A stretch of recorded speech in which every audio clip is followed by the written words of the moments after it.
My name is Tamsin Locke. I served 25 years in Cyber Command, rose to the rank of Lieutenant Colonel, and spent most of my adult life navigating digital battlefields that no one ever saw. I've decoded terrorist networks, shut down foreign intelligence breaches, and testified in classified hearings before senators who couldn't pronounce half the acronyms I lived with daily. But none of that prepared me for what it felt like to stand on the sidewalk outside the house my grandfather built and be treated like a trespasser. It was late September. I had just stepped out of a cab, my discharge papers still warm in my bag, the weight of silence pressing against my chest. The porch light flickered above me, the kind of faint glow that used to mean welcome. Now it felt like surveillance. My sister, Delilah, answered the intercom. She didn't say hello. She didn't ask if I was okay. She just looked down from the top of the stairs and said, flatly, "I'm calling the police." At first, I thought it was some kind of joke. Then I saw the way her hand hovered over her phone, already dialing. "You can't just show up here," she snapped. "This isn't your home anymore, Tamsin. You left. You disappeared." "I just came back from service," I said. My voice caught on the last word, brittle as dry leaves. "I thought maybe I could see Mom."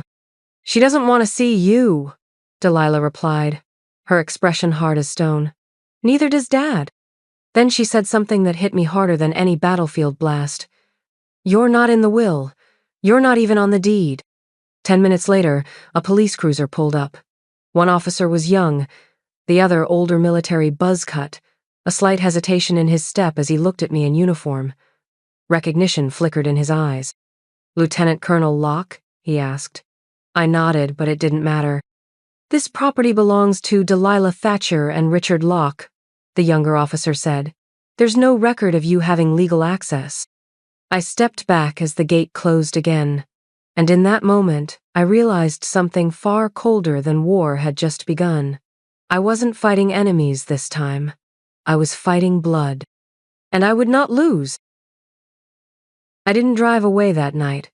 I parked 2 blocks down and sat in the dark with my coat zipped to my chin, the streetlights pooling faint halos onto the pavement. The house, my grandfather's house, still loomed at the end of the lane, its windows glowing soft amber like nothing had changed. But everything had. The front lawn, once dotted with Grandma's hydrangeas, now held a single sign stuck crooked in the ground. For sale. Private listing. I stared at it until the words blurred. I hadn't cried in years. Not when I deployed, not when we lost soldiers in Bahrain. Not even when I came home to an empty apartment and a military pension that felt more like a tombstone than a thank you. But that night, something cracked. The place that was supposed to anchor me where I'd climbed trees, memorized Morse code with Grandpa, and slept under a ceiling of glow-in-the-dark stars was now being scrubbed of my existence. And no one inside seemed to care. I stayed in the car until morning. My uniform, still neatly pressed from the discharge ceremony, had creases that dug into my skin like insults. I watched lights flicker on inside the house around dawn. A figure moved in the living room. I knew the posture before I saw the face-me father, still thin, still upright like he ran boardrooms in his sleep. He never once looked toward the street. I pulled out my phone. I wasn't sure what I expected. A message from Mom, maybe? A breadcrumb of acknowledgement. But there was only one unread text. No name. Just, "Return to base. There's nothing here for you." I let the phone fall into the cup holder and stared at the dashboard until the sun edged above the rooftops. I wasn't going back to base. I wasn't built for surrender. At 9:00 a.m., I walked into a small cafe just off Jefferson Street. Ruth Klain was already there, sitting in the back corner in a black blazer that made her look like she hadn't aged a day since undergrad. We'd shared a dorm once, a short-lived friendship interrupted by duty and time zones. But when she looked up and saw me, something in her expression cracked open recognition, maybe regret. She didn't ask how I'd been, just turned her tablet toward me. "Thought you might want to see this," she said. On the screen was a real estate listing 450 Windmere Lane, my grandfather's address, listed under Raven Crest Holdings LLC. I didn't sign anything, I said. She nodded. That's what I figured. She tapped again, revealing a property transfer filed 3 months ago. My name, Tamsin Locke, appeared on the seller line. That's not my signature. No, she said quietly. It's not. But we're going to prove that. And just like that, my battle had a shape. A war not on foreign soil, but buried deep in family lies, forged ink, and one stolen home. And I was ready to fight. We sat in silence for a few minutes, the hum of the cafe soft against the clatter of coffee cups. Ruth had already pulled up 6 documents, property transfers, notary stamps, filing records. She moved like a lawyer who'd done this before. I, on the other hand, felt like I was learning a new language, one that used betrayal as punctuation. This notary, she said, tapping the corner of the screen, was suspended last year for falsifying DMV affidavits. Same signature shows up on your deed transfer. My jaw clenched. So they didn't just steal the house. They planned this. They did more than plan it, Ruth said, flipping to another file. They moved fast, and they made it look clean. I shook my head. Delilah said I wasn't on the deed, that I'd been cut out of the will. Ruth looked at me carefully. Your grandfather left the house to you, didn't he? I nodded. He told me, in person, said it out loud the day before he died, but I never got to see the paperwork. She reached into her briefcase and pulled out a printed county registry record. They filed a new will a month later. That one leaves everything to your father and Delilah. My stomach turned. They forged the will? Could be. Or coerced it. Either way, it's not consistent with the version I remember from years ago. We'll need to find an original. I kept copies, I muttered. Digital backups. Maybe even his old video journal. Ruth's eyes lit up. If we find even one inconsistency, timestamps, handwriting, witness credentials, it's enough to open a civil claim. I leaned back in my chair. They told me to my face that I didn't matter, that the house wasn't mine, and now I find out they buried a trail of fake documents under a shell company? Raven Crest is the buffer, Ruth said. Brian Calloway's name shows up on associated logistics filings. My hands stiffened. Delilah's husband. Yep. Works in supply chain, right? International freight. Always traveling. Never clear about where. Ruth opened her legal pad and began jotting notes. I'll file an injunction to freeze the title. We'll subpoena the notary. Pull all land records for Windmere Lane. And start tracing Ravencrest's ownership tree. It was methodical. Ruth moved with the precision of someone who didn't flinch at power plays. And yet I couldn't help feeling like a child again locked out of her own house, watching the adults steal Christmas. They think I won't fight back, I said. They don't know you, Ruth replied. That night, I drove past the house again. The porch light was off. The hydrangeas were gone. The place looked polished and wrong-like. Someone had tried to erase the memory of a life and missed only the ghost in the sidewalk cracks. They took my home on paper. But I had a pen, too, and I was going to write myself back in. The next morning, Ruth called me early. Her voice was calm, but there was tension beneath it. I pulled the utility records for the house, she said. Power spikes, like industrial refrigeration. Sustained load. For what? I asked. That's the thing, she said. There are no permits filed, no business license, no renovations on record, but someone's definitely running equipment that shouldn't be in a residential basement. The silence between us sharpened. I knew that kind of vague, shadow-powerful, quiet, and always hiding in plain sight. I need to see it myself, I said. I figured you'd say that. Be careful, Tamsin. That evening, I parked 2 blocks from the house again. Windows cracked just enough to feel the fall air bite my skin. I had no plan, just instinct. Around 10:45, a man appeared across the street. Mid-40s, baseball cap pulled low, jacket zipped tight. He didn't look at me, just leaned casually against a lamppost. When he walked away, I noticed something wedged under my windshield wiper. A plain piece of paper. No envelope. 1 line, all caps. If you're really Tamsin, meet me at Alley 9. 11 p.m. Come alone. I hesitated for less than a second. The alley behind Windmere Lane was barely lit. Chain-link fences, old recycling bins, and the faint smell of oil and dust. He was already waiting. Weathered face, mechanic's hands. A Marine Corps tattoo faded on his forearm. "I knew your grandfather," he said before I could speak. "Name's Ethan. I fix cars at McRae's down the road. I've lived here long enough to know when something ain't right." I stared at him, not trusting easily. "What did you see?" "They say you're unstable, that you've got issues from combat. That's what your sister tells the neighbors." I didn't flinch. Let them talk. "But I've seen men come at night," he said. "Vans. No plates. Always black. They back into the alley, unload crates. Real quiet. Always the same guy watching. Real tall. Wears gloves. Never speaks." He paused. "Your sister's husband? Brian? He's there. Every time." The tightness in my chest grew heavier. "Did you see what they brought in?" "Couldn't get close, but it ain't furniture. Boxes get locked inside that basement door. And then power use jumps through the roof." I slipped a small audio recorder from my coat pocket and held it tight. "I need to see it myself."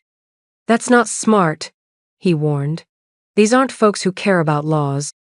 "I don't care if they care," I said. That night, I dressed in black, clipped a camera to my collar, and returned to the alley alone. I stayed low, using the half-burned fence for cover. At 3 a.m., I heard the first low engine growl. 2 black trucks rolled in. Lights off. 4 men climbed out. One of them was Brian. He moved with confidence, gesturing toward the back entrance like he owned it. I recorded everything, their movements, their faces, the timestamps. Then Brian stepped into the warehouse, and I followed. I couldn't get close enough to see inside, but I found a vent with a clear audio path. I slipped the recorder inside and waited. Voices filtered through the metal. "The officer finds out. No warning, sever the tie." I stopped breathing. That voice. I knew it. Southern cadence, gravel-lined, slow and deliberate. My father. He wasn't just complicit. He was leading it. I backed away, hand shaking around the recorder. I didn't cry. I didn't scream. I didn't run. I did what I'd been trained to do. I documented. I cataloged. I disappeared into the shadows. Because now, I had proof. And the war had a voice. His? By morning, the recorder was gone. I had returned to the alley just after sunrise, hoping to retrieve it before anyone noticed, but the vent was Kleno device, no trace I had ever been there. That told me 2 things. They knew I was watching, and they were watching back. An hour later, I got the message. No name, no greeting. "You're playing with fire. I have your military psych file. Want to see what it says about you?" I stared at the screen, breath frozen, heart hammering.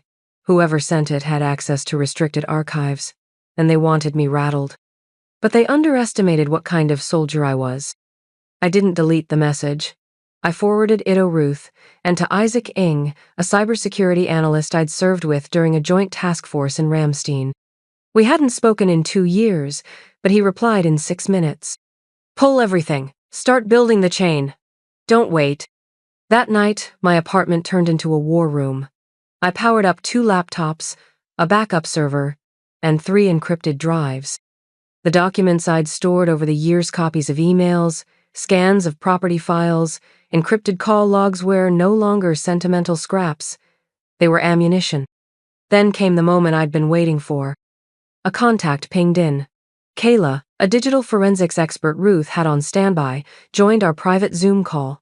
No face, voice modulated. She specialized in scrubbing the lies others left behind. "I got your data packet," she said. "Nice encryption. Let's see what the liars missed." She dove into IP logs, metadata chains, financial timestamps. Isaac traced shell company transactions. Within hours, they had a MapRaven crest, Brian's logistics firm, Delilah's personal account, and a series of midnight wire transfers that stank of laundering. Then Isaac froze. Wait. This signature on the leasing contract. It's your father's.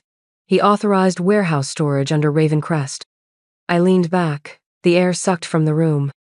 He hadn't just known. He signed off on all of it. I'm filing an injunction, Ruth said. Forgery, fraud, and conspiracy to commit federal contract abuse. We go to court now. I stared at the screen, where my father's name sat under the words, Land Use Supervisor. They stole my house. Now I would take back the ground they stood on, one paper at a time. 2 days later, we walked straight through the front gates. No more circling the block. No more hiding in shadows. Ruth and I pulled into the driveway of the house my grandfather left me, the house they'd stolen with forged signatures and offshore money. The Lexus was there. So was Brian's black F-150. A perfect morning for truth. I wore my uniform. Not because I needed tow, but because they needed to see it. Ruth straightened her jacket and handed me the envelope. You ready? I've been ready since the day they called me a stranger. I rang the doorbell. Delilah answered, face freshly painted, a performance smile already in place until she saw me. Her lips twitched. Then she saw Ruth and the envelope. The color drained from her face. We're here to serve you with a court injunction, Ruth said calmly, placing the documents into Delilah's hand. Effective immediately, all property transfers, leases, and financial movements tied to this address are frozen. The county land office is aware. Delilah stared at the envelope like it might bite her. You can't do this. Brian stepped into the hallway. His tone was slow, oily. You really want to go down this road, Tamsin? I met his eyes. I was trained to walk roads like this. I know how to navigate darkness. He smirked. You don't know who you're fighting. I do, I said. A logistics fraudster, a forged deed accomplice, and a coward who used my name to win federal contracts. His jaw tightened. You're unstable. I've been evaluated. You'll see the results entered into evidence. Ruth stepped in. And if you speak another word of intimidation, we'll file for witness harassment. Delilah clutched the envelope like a drowning woman clinging to plastic. This is our house. No, I said. It was mine before you rewrote history. We turned and walked back to the car. The door slammed behind us, hard and hollow. In the passenger seat, Ruth exhaled. They'll hit back. I looked straight ahead. They already did. Now it's our turn. Because this wasn't about revenge anymore. It was about reclamation. Of land. Of truth. Of a name they tried to erase. The courtroom was quiet. No drama, no shouting, just the steady pulse of federal process. I sat behind the witness table in uniform. Back straight, ribbons sharp, eyes calm. When the prosecutor asked me to explain what happened, I didn't waver. They forged my signature on a deed transferring my grandfather's house, I said. They created false financial trails, funneled government funds through shell accounts, and used my military clearance codes to access contracts they were never qualified to touch. Delilah stared at her hands. Brian kept whispering to his attorney. My father, Richard, stared past me. Like if he didn't look directly at me, none of this would stick. But it did. The judge reviewed each piece of evidence. The signature inconsistencies, the IP logs, the wire transfers, the notary suspension, the recorded audio-me father's voice, gravel-lined and unmistakable. If the officer finds out, sever the tie. Then came the question that mattered. In your opinion, Colonel Locke, the prosecutor asked, was this a deliberate conspiracy? Yes, I said. They didn't just try to erase my name. They used it, and they built an empire on silence. The court ruled. Delilah, 6 years. Brianite. Richard Locketton, years, no parole. No reaction.